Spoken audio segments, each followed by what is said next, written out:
Thank you. So this morning we're going to talk about what it means to simplify collaboration and communication across your enterprise. I know we've all experienced a lot of difficulties throughout the years, whether we were using network share drives or we adopted some of the early generations of SharePoint, but basically what it looks like to potentially modernize your workforce and be able to collaborate in more real-time aspects. So our journey this morning is we're going to talk through some of the pains of intranets, possible solution that can help you solve some of those pains, snapshot of some of the upcoming development that's being introduced with the product we're going to go through, and then also have a few closing remarks from Kurt if there are any questions. So common intranet pains. Let me hear them. Who's got some common intranet problems that they have right now? Nobody has any communications issues. Yeah, what do we have going on? It's not used. So generally you're going to see a lot of organizations are still using maybe a network share drive, or people are storing files locally on their computer. There's no centralized communication spot that we can go and say, hey, wasn't there just a corporate communications that was put about this very same topic, and now I can't find it because it's buried in that chain email that was replied to by everybody in the company. Also putting out surveys and trying to get results. Trying to track that stuff in like Excel files, somebody's actually manually entering the entries in. It can create a lot of confusion and a lot of unknowns around the quality of information that you're actually collecting back from your employees to hopefully make life better. And so Covenant Technology Partners came up with a solution called the Intranet Kit. So what you see here is a standard SharePoint Online page that has had some really awesome enhancements added to it. If you look at a normal SharePoint publishing or team site, you're going to have your standard navigation on the top, standard navigation on the left. You might have a couple of web parts that were already pre-built based on the type of site that you added. It's going to give you a little walkthrough tutorial, maybe add a timeline for a project site, maybe add a list to show some information, maybe some collaboration links on how to add lists in maybe library content. But what it doesn't do is show you how to actually engage and interact with your company. We're not talking about the individual level. When we work on projects, we want to know what information is immediate right now, what we're collaborating with our team. But as an organization, we want to know what everybody's collaborating on. We want to know the great things that the company's doing. We want to know maybe birthdays that are coming up.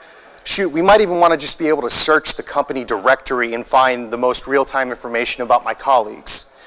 I'd say that that's probably, for me, one of the biggest benefits to having a well-established intranet.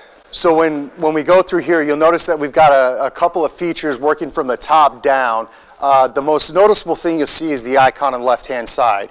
The biggest complaint that I have with SharePoint Online is that when you click that icon, no matter where you are in there, it will take you back to that base of that site. It doesn't matter if it's all the way to the home or it's specifically in the team site you're working on, the project site. It will only take you to that level, and unless you have a link stored somewhere along that standard menu bar through SharePoint, you won't be able to get back to the home site. You have to store that as a bookmark within your browser. But what happens when you switch computers and you don't have your browser stored in like a Google browser, you're not able to quickly reproduce that stuff across. So by adding this ability to navigate back home to the root of your intranet, you give your employees the ability to work within any team site, any project site that uses this layout. Any collaboration that's going on can immediately get back to that home page.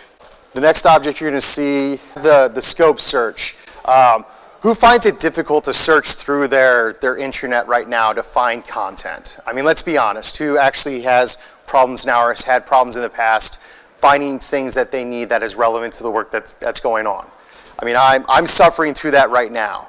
I got a whole bunch of network share drives. I've got a handful of Microsoft tenants and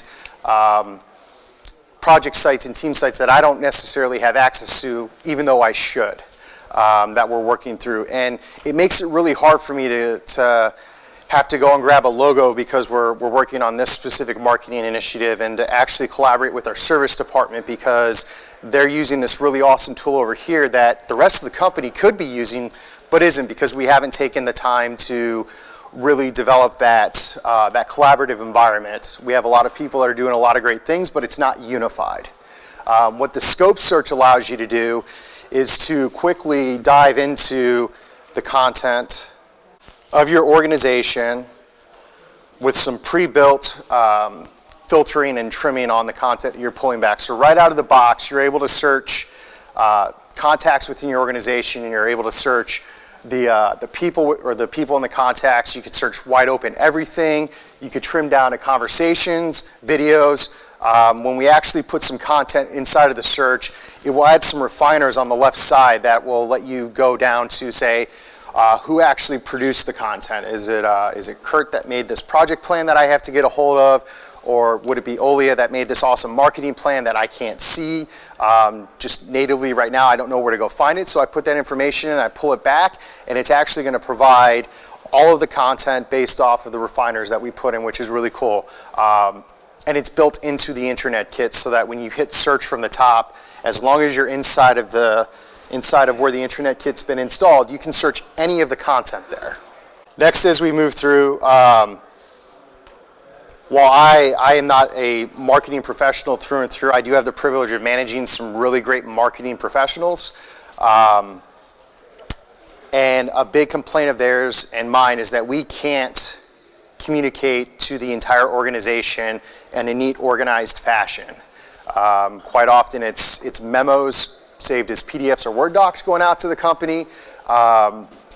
Sometimes it doesn't get spread as wide or as deep as it needs to throughout the organization because somebody's not a part of the right Active Directory list. And we're really looking for a place where we could centralize all of our content as it relates to acquisitions and mergers, as it relates to new employee hires. Maybe we just want to celebrate that something amazing happened for the organization. Right now, it's just a bunch of memos that maybe we could snap some photos and throw them in there. Maybe we could throw some content in there that might excite people. But at the end of the day, it goes back to where do I go to find my content? How do I make it accessible to everybody? And how do I ensure that it's readily available on demand? So what's nice about the rotator is that you can set up to, is it 7, Kurt? Up to 7 articles, 5 to 7 articles. And you have some really nice customization layers that you can add to this, but what's really cool is you have this built-in news article page, so it takes a lot of the confusion and a lot of the worry about how to set up a SharePoint page. If anybody's ever worked with web parts, which I'm assuming some of you have, it's not that fun, and quite often you can get what looks good on your previewed published page is not actually what you get in your final product. What's really nice about the Intranet Kit page, and I'm going to zoom this out just a little bit, is so within the news article page, you have an image that will show that's on the news article. You have the title of the news article. You have this content area right here. But as with most online news publishing, you also have an aside content over here where you can add additional content. And I'll show you what that looks like. Yeah, so you can see we have all of these different options, and what's really nice is you're able to tie into the native SharePoint capabilities of setting sunrise and sunset dates on published pages. So if you have a very strapped marketing team and you have a series of communication that you want to go out throughout the course of a week, a month, a year, you can go ahead and pre-program all of that content in, set your start date and your end date, and you don't have to worry about bringing the content up and then taking the content back down. Once it's been approved, it's ready to go, and it's the old Showtime rotisserie girl, set it and forget it. Do we have any SharePoint administrators or prior SharePoint administrators in the room? How much fun is it to actually set up navigation and modify a page? Quite difficult. What's really cool about the Intranet is that the Intranet Kit is it provides self-service through modifying navigation, modifying that end user driven need for content, and it's really cut and dry across every way that you modify the Intranet Kit. and I'm going to just pop open the main menu here. So typically when you manage navigation in SharePoint, you have to go to the site settings, and then you have to get through a couple of other options, and then you have to go in and make sure that you've set your global navigation properly, and then every time you create a site, you have to then make sure that you're inheriting the proper global navigation across the entire organization. Well, I just want to add a site link or a group of links to the intranet, and I just want to add them now. I don't want to have to go through all of that. So I can quickly add in a new title. I can choose to have a menu URL or not. If I have a URL there, I can actually have it open in a new tab.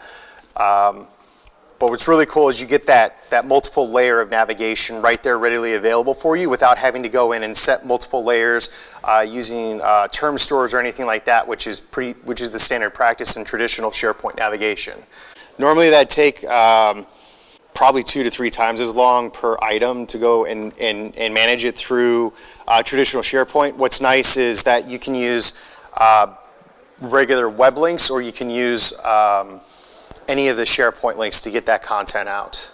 The other really awesome part about this is page creation, at least as part of your main communication hub, can be quite arduous because you might have some content that needs to be there right now. You might only need it for a specific period of time throughout the year, or you haven't quite adopted the full capabilities of Office 365, which a lot of organizations use a staggered approach. Do I use Teams? Do I use Yammer? Have we cleaned up our Active Directory to actually have a good employee search? So as we as content managers can quickly go in and change the layout using drag and drop, which I think is probably one of the best features about this. You don't have to have necessarily a heavily experienced SharePoint administrator. Anybody who can read a basic user guide and use drag and drop navigation can quickly go in and change the layout and add and remove capabilities of the intranet. And so I've added in an employee spotlight and an employee lookup, and any of those items can be moved left or right, up or down. You can choose whether you want the news rotation to be on the right side or the left side of the page. It's just a way to quickly go in and do all that. Like I said, I don't personally like messing with SharePoint pages. I'd rather have an expert mess with the technical pages, but if I could manage a home page like this, it makes my job and or my marketing team's job a lot easier. And not that I don't have to tie IT into the loop, but the need to have someone on the IT staff that has to be up to date on all of the new nuances and changes of SharePoint pages and SharePoint functionality is much lower as it relates to getting that main communication and content out to the organization. And so a couple of the features that we've highlighted on this demo are really awesome because it relates back into how we communicate as organizations. Obviously, we've hit on the news rotator and the articles. We've got this agenda area over here. What's nice about this is it's actually just an HTML editor that uses a standard WYSIWYG editor. So anybody can go in and quickly create content. You can add images, you can add text, throw in your hyperlinks. You don't have to know anything about HTML. You just have to be able to use the HTML editor. Now, if you can do HTML to make some changes, that's obviously a plus. It's tied into, linked to RSS feeds as well as social tiles, so you can pick a handful of RSS feeds out. Maybe you have a couple of inspirational leaders that you want your employees to follow. This is a quick way to add that content without ever having to go in and actually add the content to the page. As they refresh the page, it will go out and grab the RSS feed content and bring it all right back in. The other one, which is pretty cool, is the social feeds.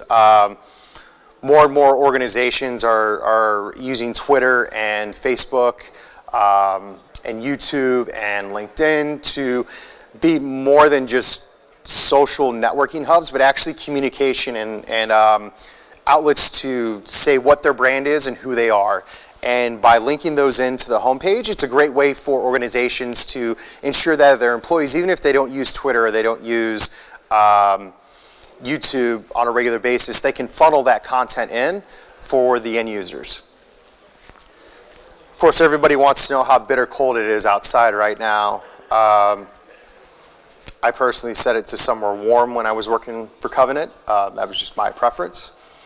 Another nice feature here that auto bubbles content is this calendar, it will actually show you all of the calendar events that are assigned to show up on a company calendar up to one centralized location. What's nice about this is it uses SharePoint's native permissions model, so that if I set up a calendar for marketing and I set one up for service and I set one up for leadership, as long as I have access to that calendar, I'll be able to see the content bubble up here. But if I don't have access, I won't ever see the content, which is pretty cool. Which is the entire main theme about a lot of this, is that most of the